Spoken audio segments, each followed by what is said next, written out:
Самое сложное, с чем нам придется столкнуться при изготовлении кухонной мебели своими руками, это раскрой листового материала без вот этих ужасных сколов. Для того, чтобы этого избежать, нам необходимо установить на нашу пилу диск для распиловки алюминия, выставить глубину реза 2-3 мм и прорезать ламинированный слой. Затем мы выставляем полную глубину реза и проходим еще раз. И получаем чистый раскрой материала. Для масштабного производства, конечно же, такой способ не подойдет, ну а для изготовления мебели для себя и своими руками вполне сгодится.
Здесь хочу обратить внимание на оклеивание деталей кромкой.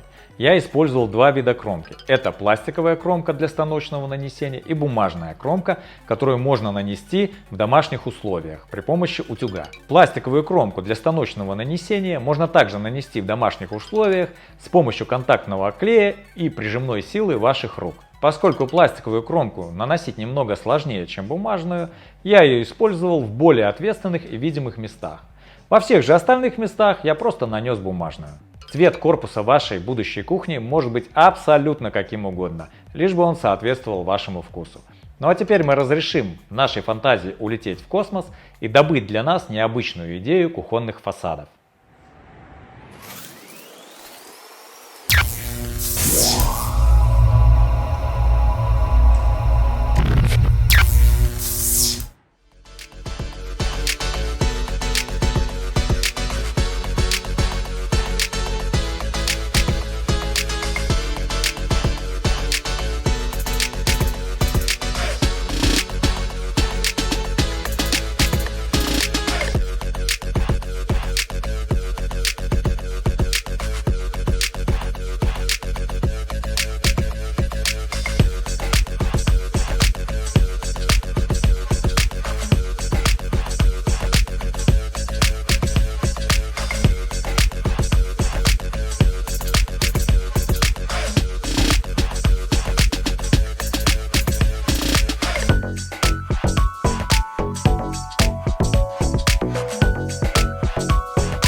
окраски фасадов мы использовали самую обычную грунт-краску, которая продается в любом строительном магазине. А вот лак мы использовали автомобильный. Преимущество автомобильного лака в том, что он кристально прозрачный и не имеет желтизны, поэтому не искажает изначальный цвет краски. Также он быстро сохнет, и под инфракрасными лампами он высыхает буквально за час. Если вы никогда не красили из краскопульта, то не стоит сомневаться в своих силах. Откровенно говоря, я и сам крашу кухонные фасады первый раз в жизни.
Очень распространенное явление на кухне – это вздутие столешницы в местах ее соединения и там, где установлена кухонная мойка. Когда-то при сборке кухни у своей сестры для герметизации соединения я использовал силикон, но через год в этом месте столешница вздулась, и этот стык выглядел просто ужасно. Затем я понял, что силикон не пропитывает торцы древесно-стружечной плиты, а просто создает пленку, и со временем влага попадает под эту пленку и столешница разбухает. Сейчас я учел прошлый опыт и перед сборкой обработал все древесно-стружечные края эпоксидной смолой Артека в 2 слоя.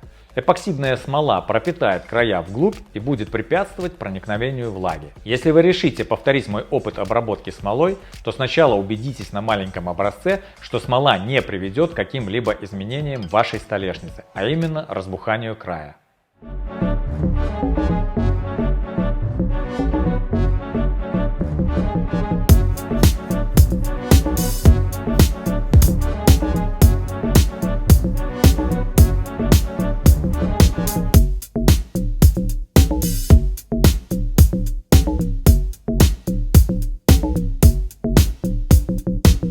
Так как у нас нет покрасочной камеры и красить приходится где придется, то после окрашивания на поверхности лака могут оставаться сгустки и мелкие соринки. Поэтому после высыхания мы шлифуем лакированную поверхность наждачной бумагой с крупностью зерна 2000, а затем полируем абразивными пастами.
Когда человек, для которого я делаю эту кухню, а именно моя жена, узнала, что посудомоечная машина останется белой, она решила, что я так пошутил.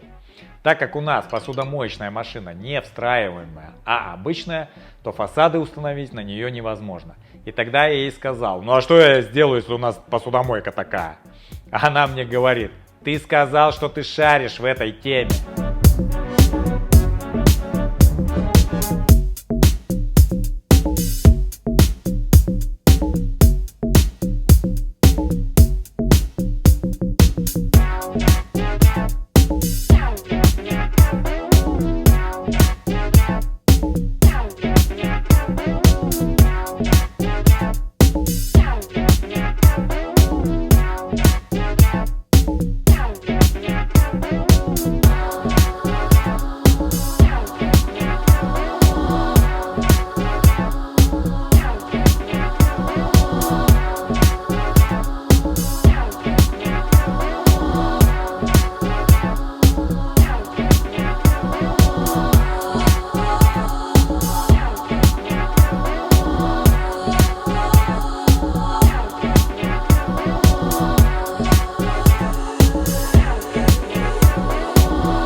Ну а теперь рассмотрим затраты на материалы и инструменты, необходимые для изготовления нашей кухни. Нам понадобятся столешницы в количестве 2 штук, выбор есть большой и на любой вкус. Далее мы приобретаем ламинированное ДСП 2,5 листа, но так как 2,5 листа нам никто не продаст, поэтому мы покупаем 3. На месте за отдельную плату мы их раскроим пополам, чтобы было удобнее транспортировать и перемещать их самостоятельно. Также нам понадобится 3 листа фанеры толщиной 18 мм для изготовления фасадов, 4 листа фанеры толщиной 4 мм для задних стенок и выдвижных ящиков. Мебельную фурнитуру мы возьмем самую доступную, ну а вы можете взять любую, которая вам позволяет ваши возможности. Также нам понадобится мойка для посуды. Мы взяли ту, которая впишется в общую концепцию всего помещения. Никакая другая мойка туда просто не подойдет. Смеситель для воды был единственным доступным для нас в этом цвете, и он оказался совершенно недорогим. Ну а качество его мы можем проверить только со временем. Кромка, крепежные метизы и другие расходные материалы занимают сравнительно небольшую часть общего бюджета. В итоге стоимость материала для изготовления нашей кухни составила примерно 55-60 тысяч рублей. Много это или мало, решать вам. Ну а теперь перейдем к стоимости необходимого инструмента для изготовления нашей кухни. Нам понадобится ручной фрезер, он необходим для нанесения рисунка на фасады. Электролобзиком мы будем выпиливать столешницу для установки мойки для посуды. Дисковая электропила нам понадобится для раскроя листового материала. Также нам понадобится дрель или шуруповерт для сверления отверстий, шлифовальная машина для обработки фасадов и полировочная машина для полировки лака. В дальнейшем полировочная машина пригодится вам не только для изготовления мебели, но также для полировки кузова вашего автомобиля своими руками. В итоге необходимый инструмент обойдется нам примерно в 35-40 тысяч рублей. Ну а сейчас я передаю слово главному шеф-повару правильной и здоровой пищи, а по совместительству моей жене Татьяне, которая будет творить на этой кухне. Татьяна, ты меня слышишь, Таня?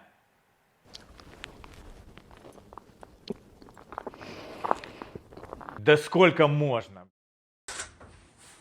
Таня, ну сколько я там буду орать уже? Все. Итак, друзья, в следующем видео наконец мы покажем вам нашу кухню.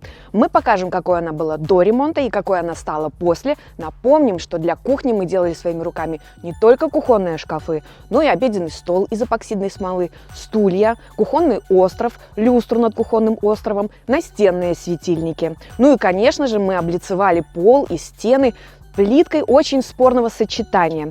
Мы будем ждать вас на примере этого видео, оно выйдет очень-очень скоро, мы обещаем, будет ярко и необычно. Подписывайтесь на наш канал и, как всегда, огромное спасибо, что вы у нас есть.